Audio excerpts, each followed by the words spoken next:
அதாவது Andrew Symons ஒரு வாட்டி சொன்னாரு, இந்தியாவுன்னு எடுத்து பார்த்துக்கிட்டீங்கன்னு வச்சுக்கோங்களேன், அதுல நிறைய டேலண்டட் பிளேயர்ஸ் இருக்கானுங்க. ஆனா 90% ஆஃப் இந்தியன்ஸ் வந்து ரொம்ப சோம்பேறி பயல்களா இருக்காங்க அப்படின்னு சொல்லியிருந்தாரு. நானும் சொல்றேன், என்னை பொறுத்தவரை எனக்கும் அப்படிதான் தெரியுது. இந்தியன்ஸை பொறுத்தவரை நல்ல டேலண்ட் இருக்கு, எல்லாருக்கும் நல்ல டேலண்ட் இருக்கு, நிறைய கிரிக்கெட் காம்படிஷன்ஸ் இருக்கு. ஆனா எல்லாருமே சோம்பேறி, எல்லாருமே லேசி, நிறைய பேர் லேசியா இருக்காங்க. அந்த லிஸ்ட்டை தான் பார்க்க போறோம். இது இந்தியன்ஸ் மட்டும் இல்ல, ஃபாரின் பிளேயர்ஸும் இருக்காங்க. இந்த லிஸ்ட் ரொம்ப இன்ட்ரெஸ்டிங்கா இருக்க போகுது. இந்த லிஸ்ட்ல வந்து எனக்கு பர்சனலா எந்த கிரிக்கெட்டர்ஸ் பார்க்க ரொம்ப லேசியா இருக்காங்களோ, ஹானஸ்டா எந்த கிரிக்கெட்டர்ஸ் பார்க்க லேசியா பிஹேவ் பண்றாங்க, லேசியா ஃபீல்டிங் பண்றாங்களோ அவங்கள லிஸ்ட் போட்டு வச்சிருக்கேன். 10ல இருந்து 1 வரை ரேங்க் பண்ண போறேன். 1ல இருக்கவங்க தான் எனக்கு தெரிஞ்சு கடைஞ்செடுத்த சோம்பேறியா இருக்க போறாங்க. ஓகே, லிஸ்ட் போக போக கீழே 10ல இருந்து கொஞ்சம் சோம்பேறியா இருப்பாங்க, போக போக போக போக சோம்பேறி, பெரிய சோம்பேறியா இருப்பானுங்க போல இவனுங்க. அப்படிப்பட்டவங்க தான் நான் எடுத்து வச்சிருக்கேன். ஓகே, அதை தான் பார்க்க போறோம். உங்களுக்கு ஒருவேளை ஏதாவது ஒரு சோம்பேறியை நான் மிஸ் பண்ணிட்டேன் அப்படின்னா கமெண்ட்ல போடுங்க, நான் பார்க்குறேன். ஓகே, ஸோ ஃபர்ஸ்ட் சேனலுக்கு சப்ஸ்கிரைப் பண்ணுங்க guys. போலாம். Number 10th rank, number 10th யாரு ரொம்ப சோம்பேறி அப்படின்னு கேட்டீங்கன்னா ரோஹித் சர்மா.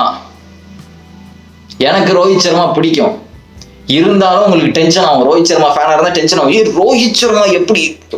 ரோஹித் சர்மா மட்டும் ஃபிட்னஸை ஒழுங்கா பார்த்துருந்தேன்னா எனக்கு தெரிஞ்சு எக்ஸ்ட்ரா இன்னும் ஒரு 4 இயர்ஸ் விளாடலாம். ரோஹித் சர்மா வந்து நல்லா புரிஞ்சுக்கோங்க, கேப்டனா இருக்கனால தான் டீம்ல வச்சிருக்காங்க. ஓகே, ரோஹித் சர்மா கேப்டனா இருக்கனால தான் டீம்ல வச்சிருக்காங்க. ரோஹித் சர்மா கேப்டன் இல்லாட்டி என்னைக்கோ வெளியே எடுத்துட்டு SSV ஜெய்ஸ்வாலையும் சுமன் கில்லையும் தான் உள்ள போட்டிருப்பாங்க. புரியுதா? அடுத்த வருஷம் மும்பை இந்தியன்ஸ்ல மெகா ஆடிஷன் வருது. எனக்கு தெரிஞ்சு 5 பிளேயர்ஸோ 6 பிளேயர்ஸோ தான் ரீட்டைன் பண்ணும். அவங்க கண்டிப்பா யங்கஸ்ட் பிளேயர் தான் ரீட்டைன் பண்ண போறாங்க. இப்போ ரோஹித் சர்மா கேப்டன் இல்ல, கண்டிப்பா மும்பை இந்தியன்ஸ்ல இருந்து ரோஹித் சர்மா வெளியே போறான். வேணா பாருங்க, நான் எழுதி வைக்கிறேன். எனக்கு ஹேட்லாம் கிடையாது, எனக்கு ரோஹித் சர்மா பிடிக்கும். But I am just speaking the truth. தப்பா இருந்தா கமெண்ட்ல போடுங்க.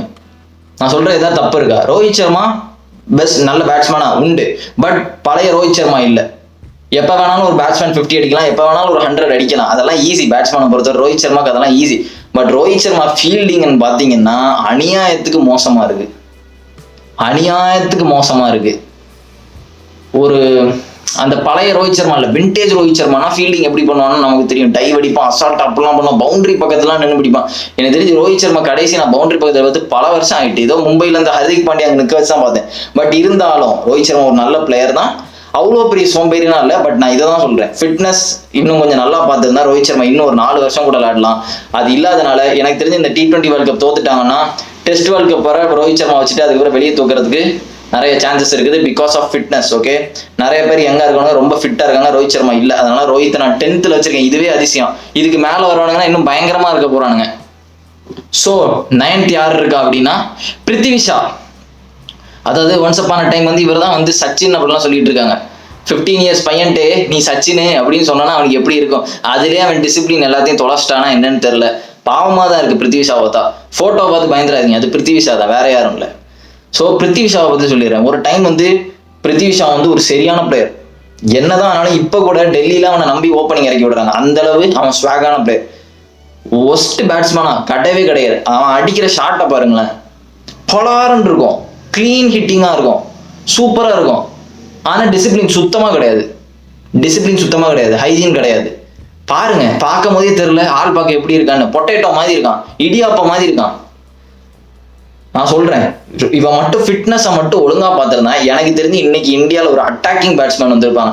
தைரியமா அடி, பாலை நல்லா பார்க்குறான், நல்லா விளையாடுறான், டிசிப்ளின் இல்லை. இவனே வந்து ரிக்கி பாண்டின்ற ஒரு மேட்ச் வந்து நான் விளையாடலை அப்படின்னு சொல்லியிருக்கான். அப்போ பார்த்துக்கோங்க எவ்வளோ இதாக இருக்கான். ஒரு டைம் வந்து டெல்லியில் இருக்கும்போது செம அட்டாக்கிங் பேட்ஸ்மேனாக இருந்தவன் இப்போ வந்து டிசிப்ளினே இல்லாமல் ரொம்ப பேடாக இருக்கான். மேபி இன்ஜுரிஸாக இருக்கான். பட் இன்ஜுரிலாம் நிறைய பேருக்கு இன்ஜுரி இருந்திருக்கு. பட் இந்த மாதிரிலாம் இன்ஜுரிக்கு வந்து ரீசன் சொல்லக்கூடாது. இன்ஜுரினால நான் வந்து இப்படி ஆகிட்டேன் அப்படின்னு. என்னை பொறுத்த ஒரு பெரிய வேஸ்டட் டேலண்ட் நான் பிருத்திவி ஷா தான் சொல்லுவேன். ஆனால் லேசியான்னு கேட்டிங்கன்னா yes, he's fucking lazy. Okay, இடியாப்பமாக இருக்கான். ஸோ நெக்ஸ்ட் நம்பர் 8 யாரு அப்படின்னு பார்த்தீங்கன்னா நம்பர் 8 யாரா போட்ட சர்ஃப்ராஸ் அகமது யாரு அப்படின்னு பாத்தீங்கன்னா பழைய பாகிஸ்தான் கேப்டன். சாம்பியன்ஸ் ட்ராஃபிலாம் வின் பண்ணி கொடுத்தாரு. பாகிஸ்தானை மேய்க்கிறதுக்கு ஒரு கரெக்டான கேப்டனா தான் இருந்தாரு. பட் இவர் ஒரு கீப்பரா இருந்தனால தப்பிச்சிட்டாரு. என்ன கேட்டா மேட்ச்ல எத்தனை வாட்டி கொட்டாவி விட்டு நான் பார்த்திருக்கேன் தெரியுமா? அடே பொழப்பான், கேமரா வாய்க்குள்ள கொண்டு வைக்கிற மாதிரி தான் இருக்கானுங்கல்ல, போட்டோ எடுத்து போடுவாங்கன்னு தெரியும். இருந்தாலும் நம்மால் வாய பொழப்பாரு.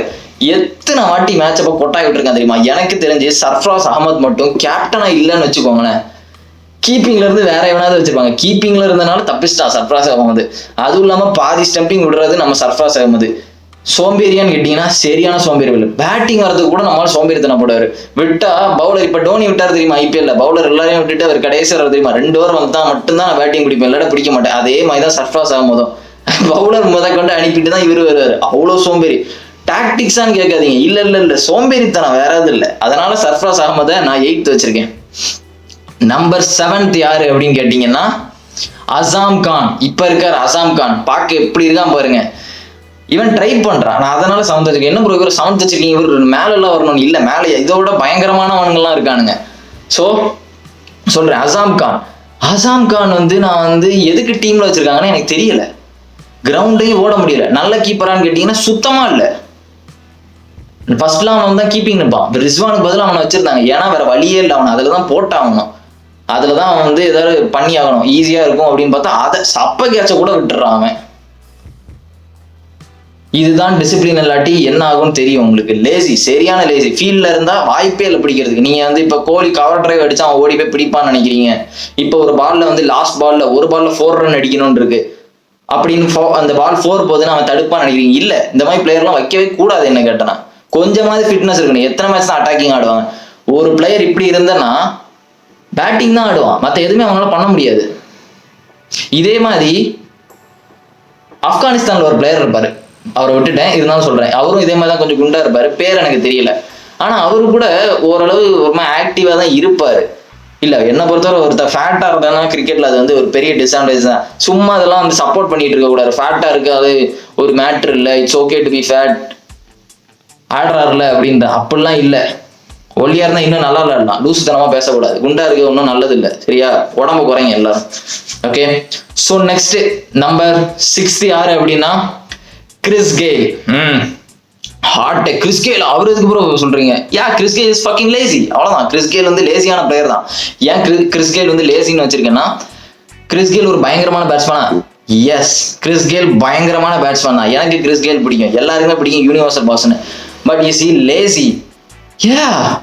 ரன் ஓடுறதுக்கு சோம்பேறித்தனம். ஃபர்ஸ்ட் ஏன் ஆர்சிபியை விட்டு கிறிஸ் கெயில் போனார் நான் சொல்றேன். சிம்பிளானது, ரன் ஓட முடியாது. ஏன்னா ஓப்பனிங் யாரு தெரியுமா வருவா?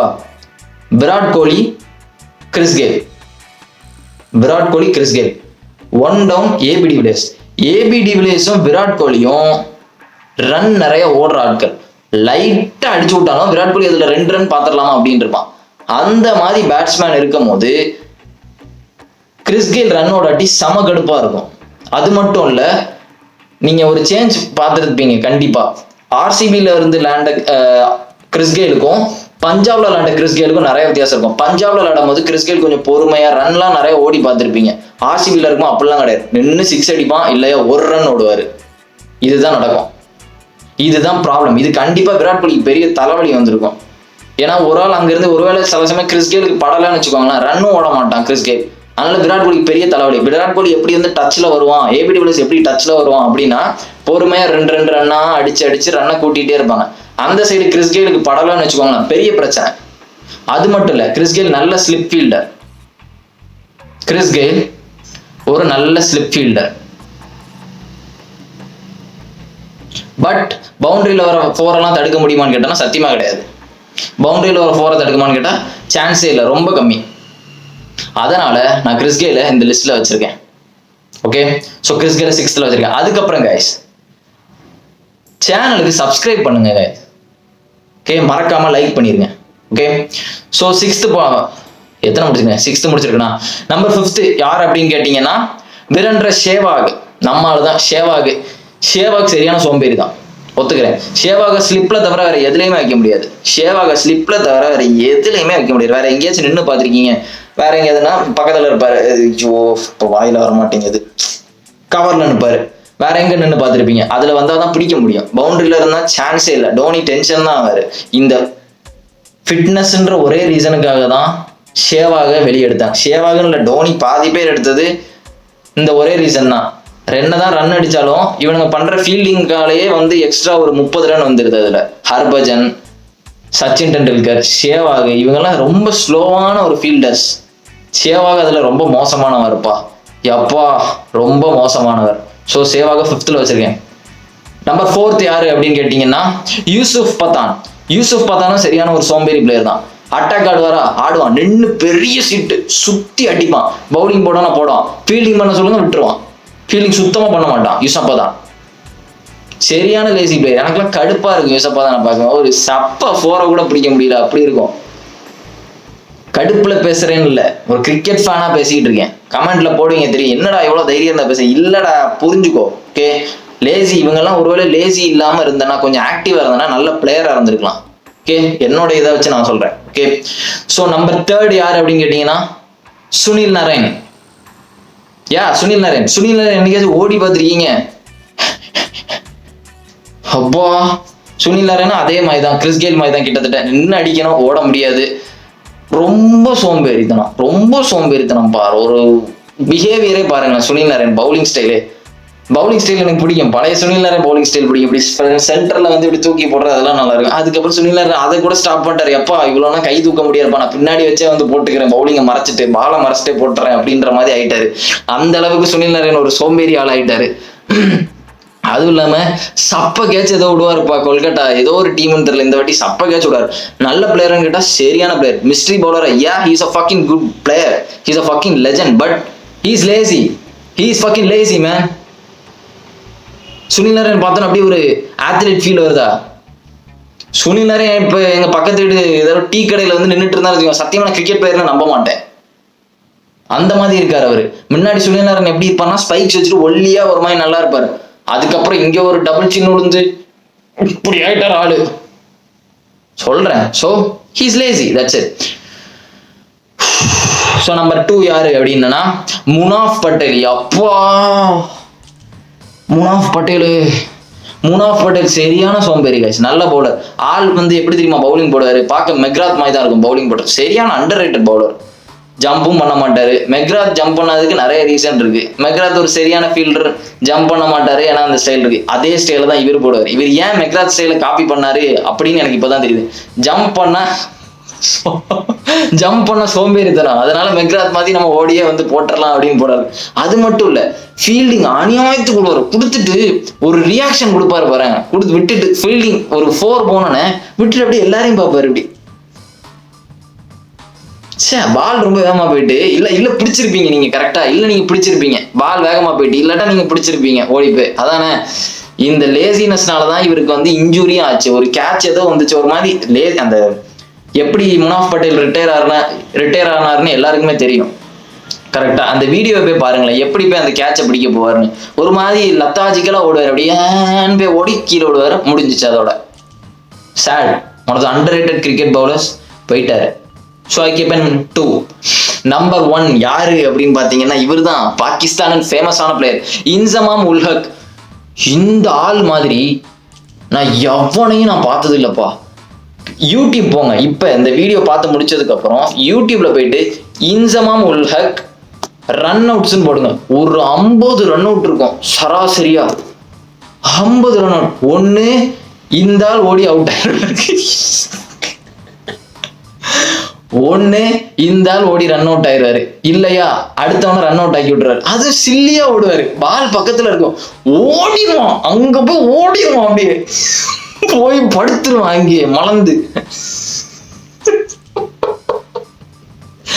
நான் சொல்றேன், இந்த வீடியோ முடிச்சானே இன்சமாம் உல் ஹக் ரன் அவுட்ஸ்ன்னு போட்டு பாருங்க, எத்தனை ரன் அவுட் இருக்குன்னு. ஆளு விட்டா உட்கார்ந்துருவாரா, நான் ஒத்துக்கிட மாட்டேன்பா அப்படின்ற மாதிரி உட்கார்ந்துருவாரு. அந்த அளவு சோம்பேறி. ஒரு பால் அங்க போச்சுன்னா அதை பிடிச்சிடலாம், இல்லாட்டியும் விட்டுருவாரு இடுப்புல கை வச்சுட்டு. அப்பா நான் அதாவது 99ல இருந்தா கூட எனக்கு டயர்டா இருக்கு, நான் அவுட் ஆயிட்டு கிளம்புறேன் அப்படின்னு போறக்கூடிய ஆளு இமான் உல் ஹக். சாரி, இன்சமாம் உல் ஹக். பேர் வாயிலே வர மாட்டேங்க. இன்சமாம் உல் ஹக் பேர் மாத்தி சொல்ல, இன்சமாம் உல் ஹக். ஸோ எனக்கு தெரிஞ்சு இன்சமாம் உல் ஹக் மாதிரி ஒரு பயங்கரமான சோம்பேறியை நான் பார்த்ததே இல்லடா. நான் நம்பாட்டி சும்மா யூடியூப்ல போடுங்க, இன்சமாம் உல் ஹக் லேசி மூமெண்ட்ஸ்னு போடுங்க, இல்லை இன்சமாம் உல் ஹக் ரன் அவுட்னு போடுங்க. மோசமான ரன் அவுட், அநியாயத்துக்கு மோசமான ரன் அவுட்னா இன்சமாம் உல் ஹக் தான் இருக்கும். ஓகே, ஸோ என்ன பொறுத்தவரை இன்சமாம் உல் ஹக் தான் நம்பர் 1 லேசி ஃபெல்லோ. உங்களுக்கு ஏதாவது சேஞ்சஸ் இருந்தனா கமெண்ட்ல போடுங்க. இல்ல எக்ஸ்ட்ரா இவனையும் போடுங்க ப்ரோ அப்படின்னு சொல்றதா போடுங்க, நான் பார்ட் 2ல போடுறேன். ஓகே, அதுக்கு முன்னாடி சேனலுக்கு சப்ஸ்கிரைப் பண்ணுங்க. See you in the video and remember it, always be on top. Cheers.